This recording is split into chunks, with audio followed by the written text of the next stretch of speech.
Bonjour les amis, bienvenue à La Rochelle. Nous sommes rue du Palais, à une portée de fusil, petit fusil du vieux port de La Rochelle et 1000 sabords. Nous sommes là non pas pour un hommage au capitaine Haddock, mais pour tout simplement la mise en émoi du monde de la bande dessinée à La Rochelle aujourd'hui, puisque une partie importante se joue. Un document était sorti, une BD était sortie dans ce magasin spécialisé sur les BD il y a quelques mois. Elle fait un tabac, une deuxième est désormais sur le marché. Les auteurs et les initiateurs sont là. L'un était dans l'immobilier. Il est devenu spécialiste maintenant de la BD des Porsche, parce que la Porsche est au centre de tout.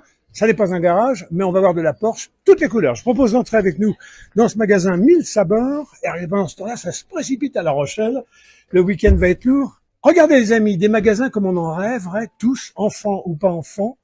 Tout le monde de la bande dessinée en petits produits dérivés, si j'allais dire, Tintin, Milou, etc. Et, qui prend une place très importante par les temps qui courent, la Porsche. Euh, Gilles Desvalois, bonjour. Salut Denis. François Talon, le dessinateur, bonjour. Bonjour Denis. Les amis, pour faire un projet, il faut des gars qui ont de l'idée, des gars qui ont les moyens de les réaliser, puis un peu d'entre-gens au plan international. Et puis, il faut un dessinateur pour dessiner et coloriser. Puis après, il faut des producteurs pour sortir des documents. Et il faut des acheteurs pour acheter. On s'était vu il y a quelques mois, vous aviez dit, allez, autour de la passion que vous avez, vous, Gilles, pour les Porsche classiques, vous avez créé tout un mouvement, vous allez pouvoir nous en dire un mot. L'idée d'une BD était née, et ça fait un tabac, il va falloir rééditer, et il y a même un petit qui sort. Voilà, effectivement, aujourd'hui nous sommes chez 1000 sabords, donc rue du Palais à La Rochelle, pour l'après-midi, pour une séance dédicace avec François, et nous dédicassons aujourd'hui en particulier le tome 2 de la bande dessinée Héritage d'une passion, qui a pour titre Renaissance. Alors vous étiez dans l'immobilier, on savait que vous aimiez les Porsche, mais comme des gens aiment les Porsche, au point d'en faire une espèce de passion vintage collectionneur, l'heure de la retraite approchant. C'est autour de ça que vous organisez votre vie, en commençant par dire, je vais d'abord faire une BD. Ça aurait pu commencer par plein de trucs, je sais pas, fréquenter pendant 2 ans tous les salons du monde. Alors, il y a les salons, alors je suis toujours dans l'immobilier, troisième génération d'un cabinet bien connu, Place de Verdun à La Rochelle, et j'y suis encore pour quelques années encore. Donc la retraite n'a pas encore sonné. Mais pour préparer effectivement la retraite et envisager certains week-ends d'hiver pour y travailler autour de cette passion qui est effectivement la ligne, l'esthétisme qui m'anime avant tout des Porsche classiques. Et derrière ces 2 premiers opus de cette bande dessinée, c'est de décrire l'histoire derrière la réalisation de ces engins absolument fantastiques, mais qui, en tout cas pour les Porsche classiques, restent jusqu'à l'année 1998, c'est-à-dire des moteurs refroidis à air. Bon, ça c'est ce que vous pouvez dire maintenant avec le recul, l'intelligence que vous avez du sujet, le cœur que vous avez pour le sujet. Mais ça commence quand précisément? Elle entre quand la Porsche pour la première fois dans votre vie au point de se mettre à occuper la place qu'elle occupe aujourd'hui? Alors c'est en 1994, je vis en Angleterre, j'y suis resté 9 ans et je mets mon arrière-train dans le siège gauche. Oui. J'étais le passager d'une Porsche 993 et c'est à la faveur d'un tunnel quand nous passons avec un vrombissement absolument terrible que ce son et cette ligne m'ont complètement envoûté. Je me suis dit un jour, si j'en ai la possibilité, eh bien moi aussi je souhaiterais pouvoir rouler dans un véhicule de ce type.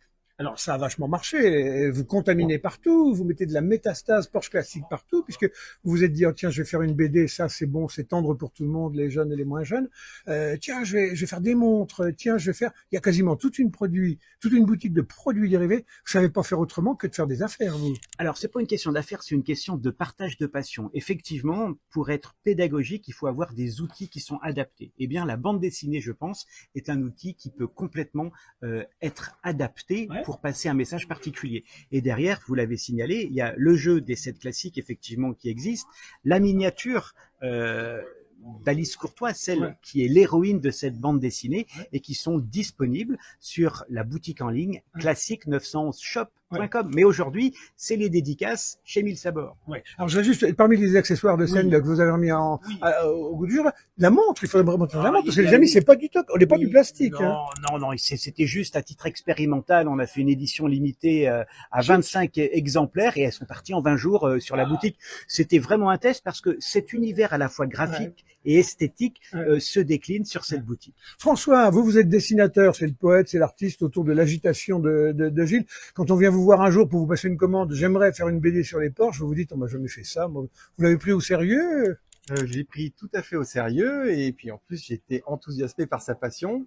Moi, il est venu aussi me voir parce que j'adore la pédagogie et faire passer des informations à un public le plus large possible. Et ben là, c'était en plus sur un sujet mythique, ces fameux sports classiques. Et ben, j'ai été tout de suite emballé. En fait, même si c'était pas du tout mon univers, hein, je suis pas du tout porchiste. Et je me suis pris au jeu avec vraiment plaisir et passion également, parce que sa passion, ça se transmet. Et puis derrière, ben, on en est au tome 2. Alors, qui c'est qui récupère tous ces éléments? Parce qu'il y a quand même des fiches techniques qui sont pas par terre, là, sous les sabots d'un cheval, Gilles. Bien effectivement, en tant qu'auteur de cette bande dessinée, eh bien, je donne le fond documentaire à François. On travaille ensemble sur le chemin de fer pour qu'il y ait une cohérence, une logique qui alterne entre la bande dessinée, l'intrigue, hein, les histoires d'amour, de cœur et de recherche policière aussi hein, dans ce tome 2, et à la fois effectivement, Denis, comme vous l'avez signalé, une alternative avec des planches très techniques et en particulier sur la restauration. Donc on découvre les talents du sellier, du mécanicien, du motoriste, du peintre dans ce second opus. Alors vous faites des jaloux sur Internet, parce qu'un jour vous vous êtes dit, bon bah écoutez, c'est pas difficile, il y a de l'intérêt, de la passion, comme j'en ai vraisemblablement à travers le monde, comment que je fais pour contacter les gens? Vous vous mettez sur Internet, vous n'y connaissez rien, vous êtes à la tête d'un site aujourd'hui que même Porsche vous l'envierait. Combien vous avez de followers? Alors, je préfère parler qualitativement, il y a un peu plus de 75 000 abonnés aux différents réseaux de Classique Passion. En quelques semaines qui nous suivent. Alors, ça a démarré en 2015, hein, donc ça a mis un peu plus que quelques semaines, mais ce site internet couplé aux réseaux sociaux font qu'il y a une affluence très importante sur un triptyque de sites, un qui gère des petites annonces de Porsche à vendre, des Porsche classiques, hein, qui s'appelle Classique 911 Market, un autre qui est Classique Passion 911 qui traite de tout l'univers des Porsche classiques avec les codes, ce qu'il faut savoir quand on achète, mettre les abonnés et cette communauté pour qu'elle interagisse pour échanger des tutos et des conseils. Plus la boutique. Plus la boutique est classique 911.com. Et tout ça, ça a changé la vie à un paquet de gens. Vous vous êtes fait des copains à travers le monde que vous méconnaissiez il y a encore quelques mois? C'est ça, effectivement. Et Porsche Allemagne, Porsche Monde a tellement été séduit par notre bande dessinée qu'à 2 reprises, ils nous ont demandé, en nous donnant un cadre et un scénario particulier, de réaliser 2 planches qui ont été diffusées dans le magazine Christophorus, qui est un magazine qui est tiré à 500 000 exemplaires, traduit en 23 langues et distribué dans une quarantaine de pays, réalisé avec l'illustrateur donc François Talon et puis l'éditeur Gilles. François, c'est une méchante promotion internationale. Vous avez dit un jour que la rencontre avec un gars de l'immobilier pour dessiner des Porsche allait faire de vous un type à l'avant-scène du monde de la BD mondiale. C'est ça, c'est un joli titre, merci. Je vais mettre ça sur mon CV. Non, mais ce qui est vrai, ce qui fait plaisir, c'est justement qu'on voit bien qu'aussi que ce type de sujet, il est universel, puisqu'on va traverser le monde pour présenter justement ces modèles de Porsche. En plus, là, c'était pour les 75 ans, c'est ça, hein, donc c'était assez intéressant. Gilles, le tome 1 c'est vachement bien vendu, ça vous encourage pour le tome 2. À combien d'exemplaires vous l'aviez fait tirer? Alors, le tome 1 a été imprimé à l'entreprise Paulina, qui est un imprimeur qui est basé en Vendée, à 4500 exemplaires. 4500 exemplaires? Oui, tout à fait. C'est un beau tirage pour une petite société d'édition comme la nôtre. Et alors, il est parti comment? Plutôt dans la proximité de La Rochelle, de vos copains, des réseaux du coin? Ou il est parti, non, grâce aussi à l'Internet, où tout à coup, des gens du bout du monde, on verra dans quelle langue il est d'abord, hein. Est-ce que les gens se sont précipités du bout du monde pour vous en acheter? Alors, c'est une BD qui est imprimée en français pour l'instant. Il y aura probablement une traduction anglaise à la sortie du tome 3 ou dans l'anticipation du tome 4, effectivement. Mais aujourd'hui, elle est en français et distribuée via un distributeur national qui alimente toutes les librairies de France, les grands réseaux nationaux et effectivement la boutique en ligne de Classique 911 Shop. Gilles, il y a des pays qui sont plus Porsche que d'autres. Est-ce qu'il y a des pays où Porsche, ils savent pas, c'est pas leur culture, je sais pas, ou des continents, et d'autres au contraire, c'est là que ça se passe, quoi. Alors, à nouveau, c'est des Porsche classiques dont nous parlons aujourd'hui. Il y a le monde Porsche global et puis il y a les Porsche classiques qui ont été réalisés de 48 à 98. Les aristocrates de la Porsche. Pas vraiment. On va dire ceux qui ont une certaine nostalgie de la simplicité, de la ligne et de l'esthétisme sans être trop tape à l'œil. Ostentatoire. Absolument. Restons, on va dire, quelque part un peu discret dans la nostalgie des années 70.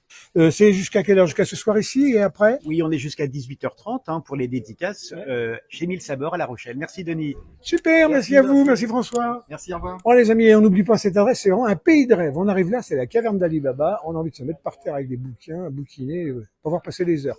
Et laisser tomber la tablette de temps en temps quand même. Salut les amis, à bientôt les amis.